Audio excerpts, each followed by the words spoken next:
박근영, 이선영, 사경인, 염승환 투자 마스터들의 세심한 케어로 건강한 투자 습관을 만드세요.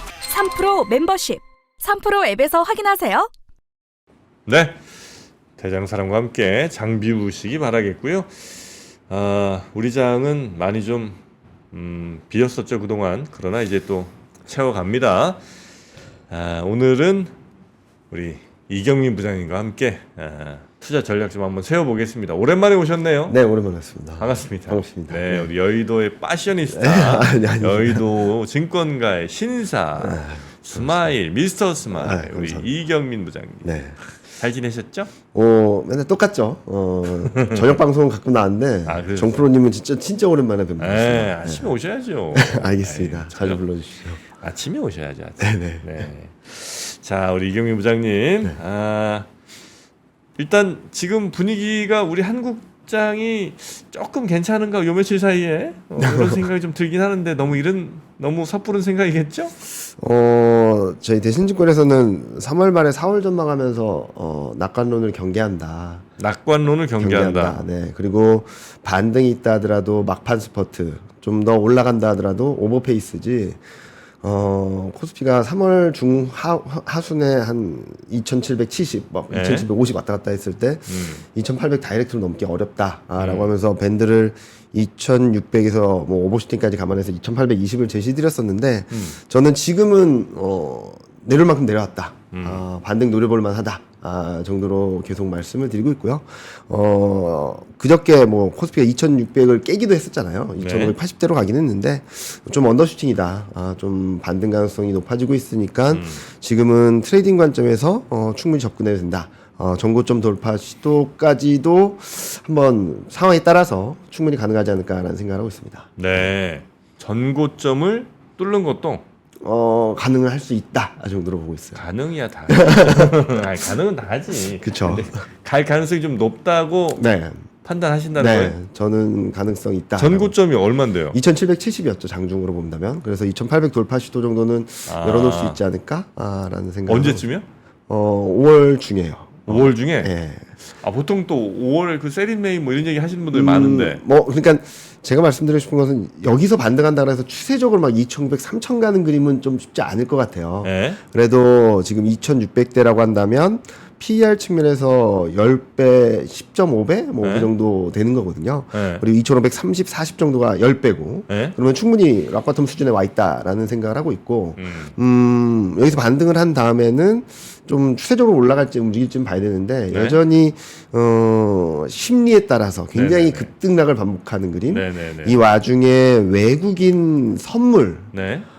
저는 요즘 외국인 선물, 그러니까 작년부터 외국인 선물 매매가 되게 중요하다는 말씀드리긴 했는데, 정말, 롤러코스터 장세를 만들어 주고 있습니다. 외국인 선물이. 요거 그림 하나 보여드리면은, 많은 분들이 외국인 현물을 좀 많이 보시잖아요. 근데 현물은 11월 달부터 최근까지 거의 판 적이 없습니다.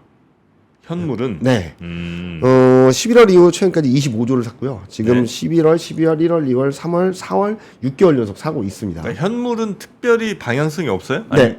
계속 삽니다. 계속 사는 방향이에요? 네, 계속 사는 방향입니다. 금액이 아주 크진 않고? 커요? 커요. 25조예요. 6개월 동안 25조. 월 한 4조 정도씩. 현물이에요, 그게? 예, 현물이요. 많이 샀네. 네. 근데 시장 방향성을 좌지우지하는 거는 선물이에요. 그래요? 예. 좀 예를 들어 보면은 1월 현물 이 정도 들어오면 방향성 잡는 거 아니에요? 그러니까 현물은 꾸준히 사는 가운데 선물 가지고 지수 플레이 한다라고 생각을 하고 있거든요. 일단은 뭐 계속 샀어요. 외국인은 얼마 나오고 계속 샀는데 1월 첫째 주, 둘째 주, 셋째 주 때 코스피가 2,670에 있던 지수가 다이렉트로 3주 만에 2,430까지 떨어진 적이 있었거든요. 이때도 외국인이 현물을 2조 샀습니다. 근데 선물을 6조 1,000억을 팔아버렸어요. 현물을 2조 사는데도 선물을 이렇게 팔면 방향성 밑으로 꽂아 내릴 수 있다. 네, 선물을 6조 1,000억을 팔았고 선물 매매가 왜 중요하냐면은 프로그램 매매가 따라옵니다. 선물을 외국인이 선물을 매도하면 적정 가격 대비 선물 가치가 더 떨어지잖아요. 그러면은 이 갭을 먹는 현 선물 가격 차이를 먹는 프로그램 매매는 선물을 사고 현물을 매도하겠죠. 그러면은 외국인은 선물을 매도함으로써 프로그램 매도를 끌어내서 현물 매도하는 효과까지 주는. 그러면서 시장을 막 좌지우지하고 있거든요. 네. 이번에도 비슷해요. 외국인이 4월 3일부터 최근까지 한 1조 4천억 정도, 어제까지 합치면 한 2조 정도를 샀는데 네. 외국인은 4월 3일부터 17일까지 5조를 팔았습니다. 선물에서. 네. 아. 그래서 시장을 와창창 깨뜨려 버린 거예요. 아, 현물에선 계속 샀는데. 네. 아, 뭐 일시적으로 며칠 동안 조금 팔긴 했죠. 그런데 그게 그것 때문에 시장이 망가진 게 흔들린 게 아니라 선물에서 외국인이 와장창 밀어버린 거죠. 근데 재밌는 그림이 요 밑에 그림을 한번 보시면은 9월 중순부터 10월 말까지 코스피가 2270대까지 갈 때까지 외국인은 5조 3,400억을 팔았고요. 네. 그리고 1월 첫째 주, 둘째 주, 셋째 주 때는 6조 1천억을 팔았고요. 이번에는 4월 3일부터 17일까지 5조를 팔았습니다. 선물. 네. 그러니까 5조에서 6조 정도를 팔면 선물 시장에서 매도는 어느 정도 일단락됐다라고도 볼 수 있겠죠. 네. 그래서 저는 선물 수급에 있어서도 네. 지금은 더 나빠지진 않을 것 같다. 여기서 더 끌어내리기보다는 상황 변화에 따라서 좀 매수를 할 텐데 매수 포인트는 달러랑 네. 채권금리입니다. 미국 채권금리. 네. 요 왼쪽 그림 보시면은 미국채 10년물하고 달러 인덱스하고 상관관계인데 이게 전반적으로 역의 상관관계예요. 보통 0.6에서 0.8 사이 왔다 갔다 하다가 네. 이렇게 한 번씩 튈 때가 있거든요. 정의 상관관계로. 이때는 어떤 때냐면은 분기점에 왔을 때 채권금리가 네, 달러가 네, 네, 네. 9월 달에도 채권금리가 반등했다가 전고점에서 머물러 있을 때는 외국인이 여기서 꺾일까 하면서 채권금리 반등을 해도 외국인이 선물을 샀거든요. 네. 그러다가 전고점을 뚫어버리니까 그때부터 와장창 매도가 나오면서 시장을 밀어버렸고요. 이번에도 4.3을 넘나들 때까지는 외국인이 선물을 계속 샀습니다. 그러다 4.3을 넘어서는 시점부터 선물을 막 때리기 시작해서 5조를 내놓은 거죠. 네, 매물을. 네, 네. 자, 그러면은 이제부터 중요한 거는 선물이 어떤 방향성을 보일까?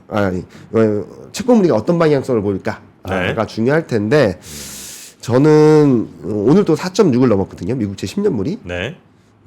정점 부근이 아닐까? 단기 정점 부근이 아닐까라는 생각을 하고 있습니다. 그러니까 외국인 선물이 그 크게는 우리 시장의 방향성을 결정하는데 네. 그건 뭐 어쩔 수 없는 거고. 근데 외국인 선물은 그럼 뭐에 의해서 좌우되냐? 미국 10년물 금리랑 거의 연동이 돼요. 네. 아, 반대로. 마이너스 0.8 정도. 네. 그래서 지금은 채권금리 향배가 중요한데 저는 최근 들어온 그 통화 정책에 대한 우려가 조금 과하지 않나라는 생각을 하고 있거든요. 제가 오늘 새벽에 업데이트한 그 페드워치를 보여드리면요. 네. 또 9월달 금리나 25년 1월 금리 인하를 컨센서스로 형성하고 있습니다. 그리고 되게 아이러니하게도 금리 인상 확률이 1%, 뭐 0. 몇 %대로 또 올라왔어요. 네. 무슨 말씀을 드리냐면 지금 연준의 점도표상으로 보면은 24년 금리 인하를 3번 말했잖아요. 네. 그게 3번 이상 금리 인하자라는 연준위원은 10명이고요. 2번 이하로 금리 인하자라는 사람은 9명이에요. 자, 그러면은 여기서 사람들이 연준위원들이 움직여가지고 중간값을 만들려면은 다이렉트로 한 번으로 갈까? 그러진 않을 것 같거든요. 2번 정도로 후퇴하겠죠. 근데 시장은 이미 2번 이하의 금리 인하에 대해서 걱정을 미리 하고 있다라는 거고요. 네. 그리고 또 하나는 최근 채권금리나 달러가 오늘도 10년물은 4.6 넘고 달러는 106을 넘었는데 직전 고점을 넘어서진 않았습니다. 네. 그러니까 금리 인하 우려가 들어올 만큼 다 들어왔고 채권금리도 이런 부분들을 좀 선반영을 해서 더 나빠지는 그림은 아닐 거다라는 생각을 하고 있고요. 그리고 아까 박병창 이사님이 잠깐 말씀해 주셨는데 다음 주에 3월 PC가 있습니다. 근데 저는 이게 조금은 시장에 좀 안도를 주지 않을까? 네. 물가에 대한 불안, 통화 정책에 대한 불안을 좀 톤다운 시켜주지 않을까라는 생각을 하고 있는데요. 그림을 보여드리면은 지금 인플레이션 나우 기준으로 2월달 코어 PC가 2.8인데 4월 달에는 3월 달에는 2.7, 네. 4월 달에는 2.6, 2.7 이 정도로 둔화된다라는 전망이 들어와 있고요. 물론 PC 헤드라인 PC는 반등한다는 전망이 들어와 있는데 네. 이 또한 4월 달에는 플랫해진다, 반등 멈춘다라는 전망이 들어와 있어요. 그런데 인플레이션 나올 뿐만 아니라 지금 블룸버그 컨센을 본다 하더라도 코어 PC는 2월 2.8에서 2.7로 둔화, 헤드라인 PC는 2.5에서 2.6으로 반등. 그러니까 제가 보기에는 3월 CPI에 대한 쇼크가 컸던 거는 뭐 예상보다 높았던 것도 있지만 코어 CPI 둔화가 멈췄다라는 것 때문에 좀 시장에 충격 파장이 컸다라고 생각하거든요. 네. 그래서 저는 4월 26일 발표되는 PC 이후에 이제 또 5월 중순에는 4월 CPI가 발표됩니다. 이게 조금 또 시장에 좀 기대감을 좀 자극할 수 있을 것 같아요. 보면은 아직까지 블룸버그 컨센은 안 잡혀 있고 인플레이션 나우 클리블랜드 연구에서 발표하는 데이터인데 이게 3월 달에는 2월 달하고 코어 CPI가 동일하게 3.8이었는데 지금 예상치 기준으로는 3.65. 코어 CPI 둔화됩니다. 네. 그리고 헤드라인 CPI도 2달 연속 반등을 했는데 3.46, 3.5 정도로 플랫해지는 그림. 그러면은 물가가 오른다, 물가 부담이 커진다라기보다는 다시금 물가가 안정세를 보일 수 있다라는 기대감이 높아질 수 있어서 저는 뭐 가격적인 측면에서 보면은 2,600선대 그리고 시점으로 따진다면 다음 주 그리고 5월 중초반까지는 좀 코스피가 반등 시도를 이어가지 않을까라는 예상을 하고 있습니다. 그런 이유로 코스피가 조금 더 갈 것 같은데 네. 그렇다고 방향을 완전히 위로 잡는 건 아니고 네. 네. 위로 잡으려면은 금리 인하에 대한 가시성이 좀 높아져야 될 것 같아요. 네, 그러니까 제가 생각하는 것은 4월, 5월, 6월까지는 기본적으로 전반적인 유동성 환경들이 좀 위축되거든요. 왜냐면은 실리콘밸리뱅크 사태 때 있었던 네. 대출 프로그램이 3월 11일 날 중단되면서 상환 이슈가 있습니다. 네. 그리고 또 하나는 매년 4월, 6월 달에는 세금 이슈가 있거든요. 네. 그렇죠, 그렇죠. 이거를 오해하시는 분도 계시긴 한데, 그래서 뭐 금융권이 불안해지냐? 그건 아니고, 유동성에 민감한 가격 지표들은 좀 흔들릴 수 있다라는 거죠.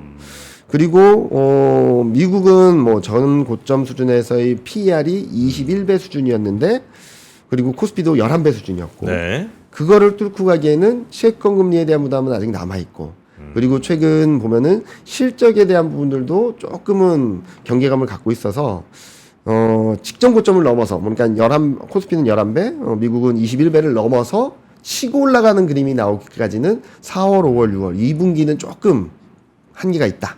다만 단기간으로 많이 빠진 데 따른 되돌림 과정은 충분히 나올 수 있고 여기에 선물을 아까 말씀드렸는데 현물은 꾸준히 산다고 말씀드렸잖아요.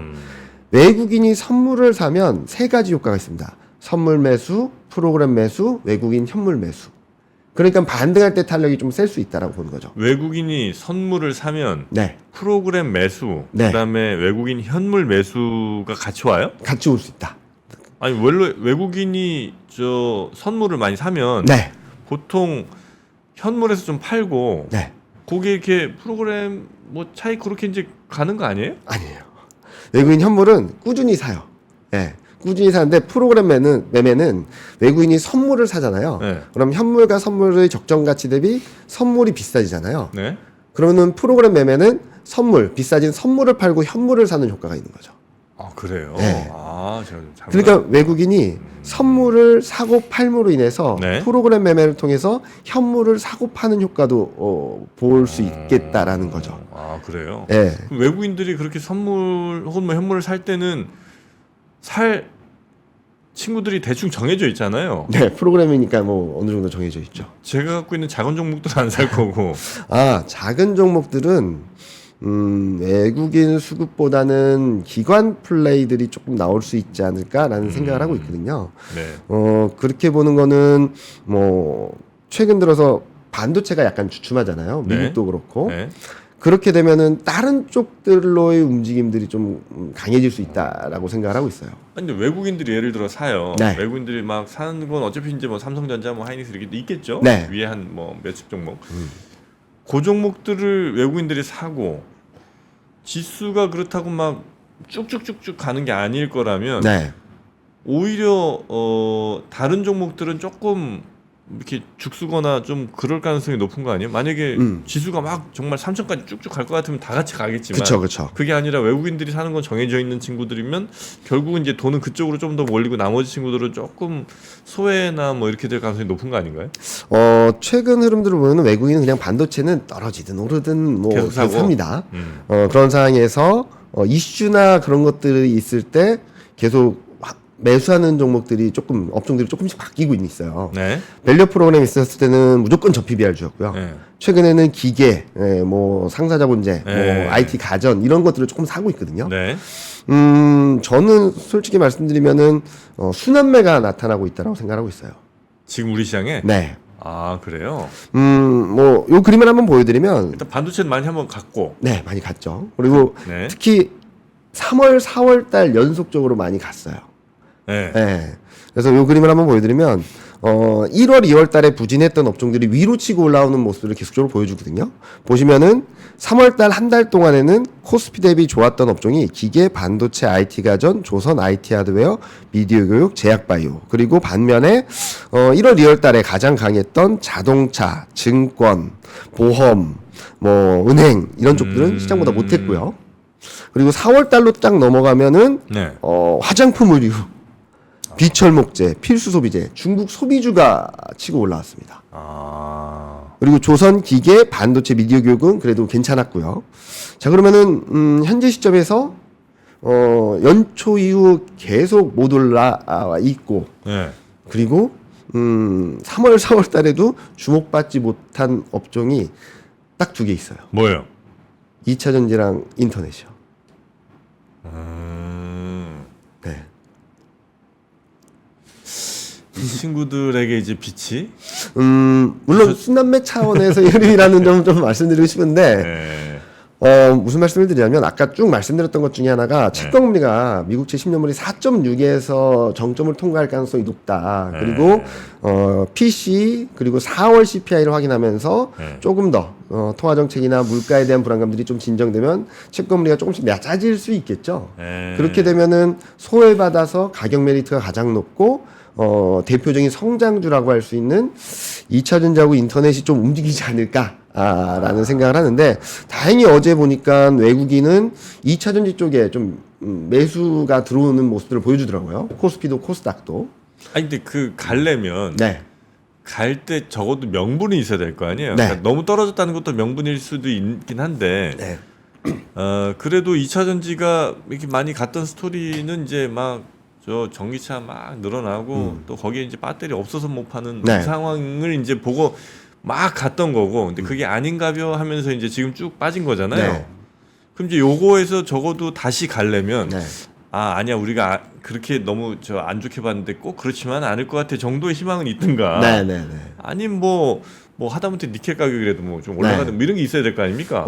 최근 원자재 가격들이 좀 움직하곤 있잖아요. 그러면은 달러가 좀 약해지면 그쪽의 움직임도 좀 나타나면서 가격 메리트에 대한 부분들이 확 부각될 수 있다는 거죠. 말씀하셨던 대로 수요가 올라와서 이제 판매 대수나 판매량이 턴어라운드해서 쭉쭉 치고 올라간다는 것들은 저는 1분기, 2분기까지 봐야 될 것 같아요. 예, 실적도 이번에 최근 나온 2차전지 소재 관련된 실적들도 별로 안 좋았고, 그런데 지금 컨센 자체는 1분기 실적이 저점이라는 컨센이 들어와 있거든요. 예. 그러면은 이번에 실적 발표하면 바닥 통과했다라는 기대감이 좀 들어오지 않을까. 첫 번째. 두 번째로는 달러가 좀 슬로해지게 된다면 금속 광물이나 이런 쪽들도 움직일 수 있겠다. 반등할 수 있겠다라는 것들. 그래서 저는 지금 말씀드린 거는 자, 이제 업황 턴이니까 갑시다라는 것보다도 순환매 차원에서 마지막 남은 대표적인 성장주들이 가격 메리트에 따른 반등 시도가 충분히 있을 것 같다라는 말씀을 드리는 거고, 일단은 제가 종목별로 차트를 보여드리기 좀 어려우니까 요거를 한번 보여드리면, 이거는 2차전지 탑10 일간 차트거든요. 네. 이게 바닥권까지 다 왔습니다. 어제 좀 강한 반등을 했죠.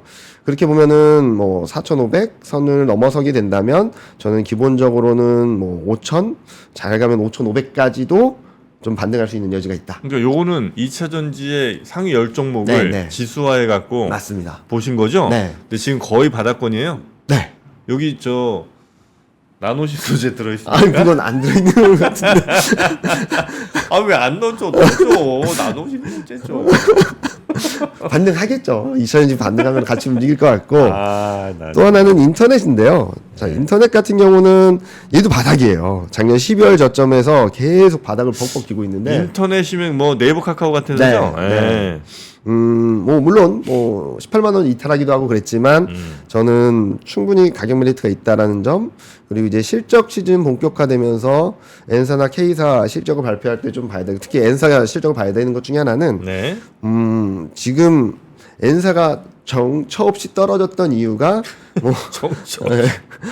알리익스프레스랑 테무 때문에 쇼핑이 네네. 타격받을 거다라는 거였거든요. 네네. 근데 솔직히 말씀드리면 쇼핑 비중이 그렇게 높지 않아요. 그래서 실적 감익 정도가 그렇게 크지 않을 텐데 너무 우려가 좀 과했다라는 생각을 하고 있고, 또 하나는 작년 4분기 때 미국 플랫폼 기업들이 실적이 되게 좋았거든요. 광고 때문이었습니다. 네. 알리익스프레스랑 테무가 광고를 엄청 줘가지고 맞아요. 광고에서 서프라이즈가 나온 거예요. 진짜 거기 광고 너무 많이 하더라.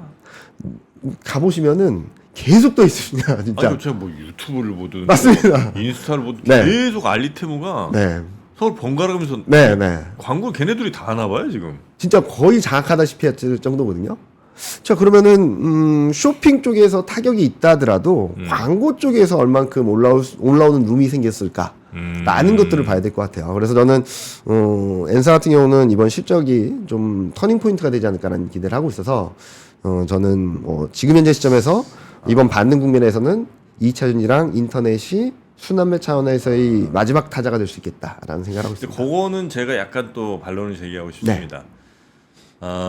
그 알리테무의 광고비, 그게 구글과 네이버는 다르다. 왜냐하면 구글은 알리테무가 광고하는 만큼 자기네 돈이에요. 네. 그러나 네이버는 광고하는 만큼 네이버 쇼핑에서 뺏어가. 그러니까 광고비가 들어온다고 땡큐 할 게 아니고 광고비가 많이 들어온 만큼 쇼핑에서 많이 저 포션을 내줘야 돼.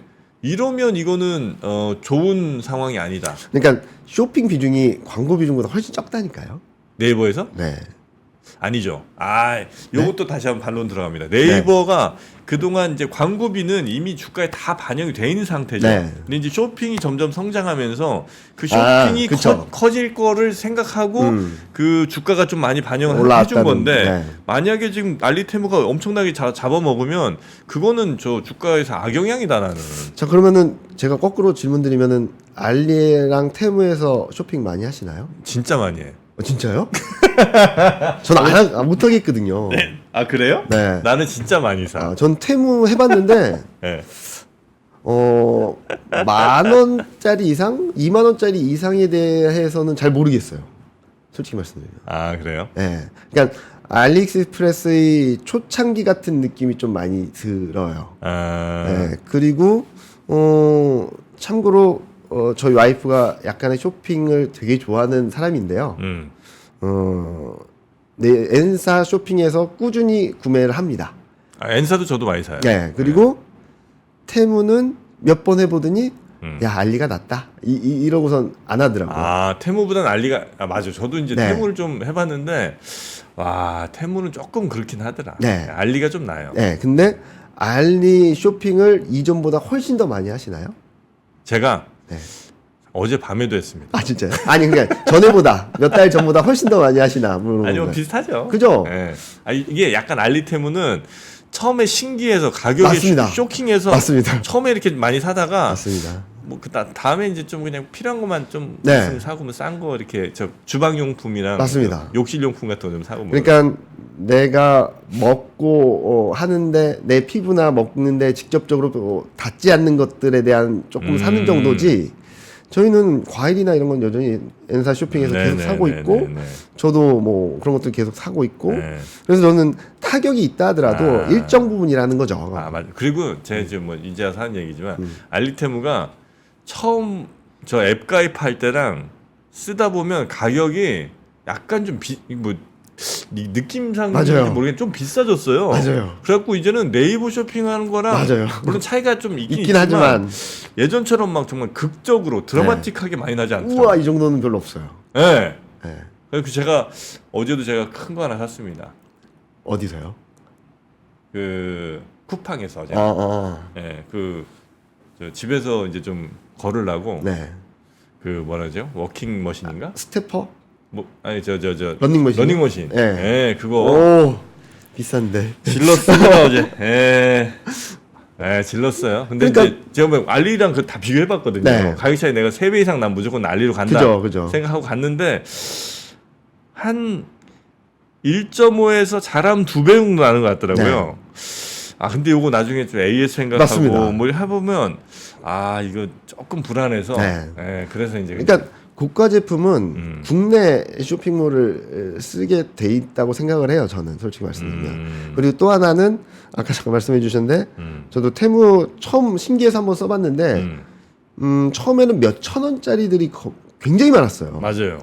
그런데 몇 번 구경만 했거든요. 네. 안 사고. 그랬더니 결국 올라가죠. 네, 10,000원대고 맞아. 최근 들어서는 20,000원대고 네. 근데 비싸면 비쌀수록 브랜드가 있어야 되는데 브랜드를 잘 모르겠어요. 특히 저는 요즘 노트북을 살까 고민해가지고 노트북을 보고 있는데 30만 원, 40만 원대가 굉장히 많아요. 네. 근데 브랜드가 모르겠어요. 어디 건지 알 수가 몰라요. 없어. 네, 안 돼. 그냥 네. 저 노트북은 그냥 그죠. 네이버나 쿠팡에서 사세요. 네.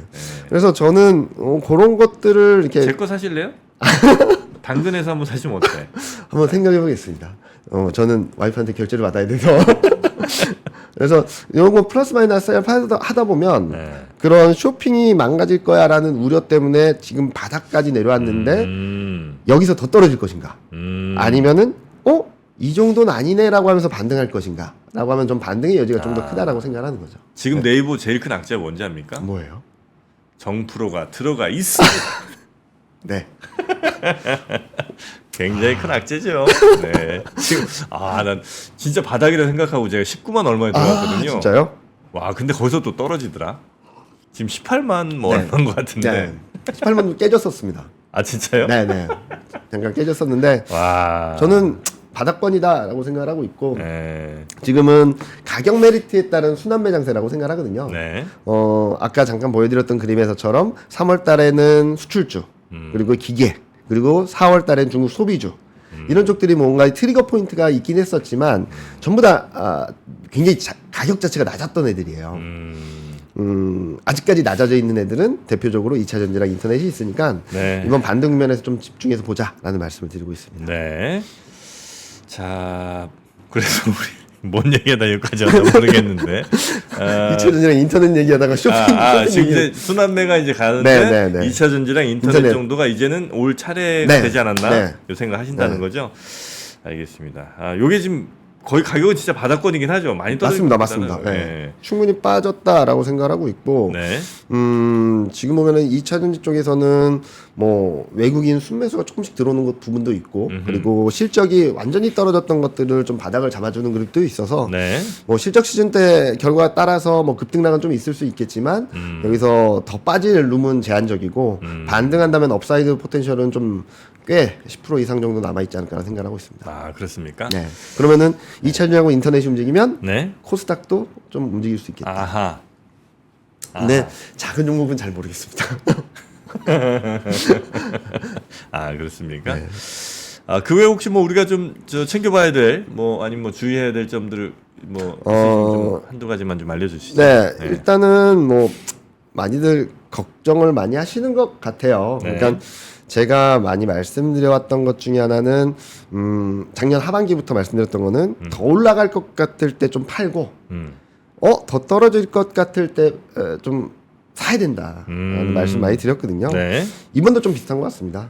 코스피가 2,600이 깨지니까 2,500 가는 건 당연시 되었고 2,500이 깨질 수도 있다라는 걱정을 했었는데 네. 뭐 여지없이 돌려 세웠죠. 뭐 오늘 뭐 등락에 따라서 2,600선 중심으로 등락은 있겠지만 네. 저는 지금은 등락이 있다면은 트레이딩 관점에서 접근은 충분히 가능한 지수 레벨이다라는 말씀을 드리고 있고요. 네.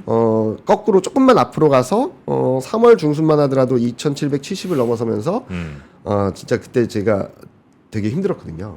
저는 2,800 못 넘을 것 같다라고 생각했는데 모든 사람들이 좋다라고 하는 거예요. 네. 그래서 제가 좀 이상한 사람이 됐었거든요. 왜 너만 그러냐. 그래서 그때 좀 여담으로 들려드리면은 그러면서 했던 얘기가 이 분위기가 2023년 10월 말이랑 분위기가 너무 비슷하다. 23년 10월 말 코스피가 2270 깨졌을 때 그때랑 정반대의 분위기다. 그래요? 그때는 모두 안 좋다라 그랬거든요. 전부 다 2200 간다, 2100대 갈 수도 있다라고 해서 네, 맞아요. 11월 초에 나왔던 연간 전망 자료 밴드는 전부 다 났습니다. 맞아요. 네.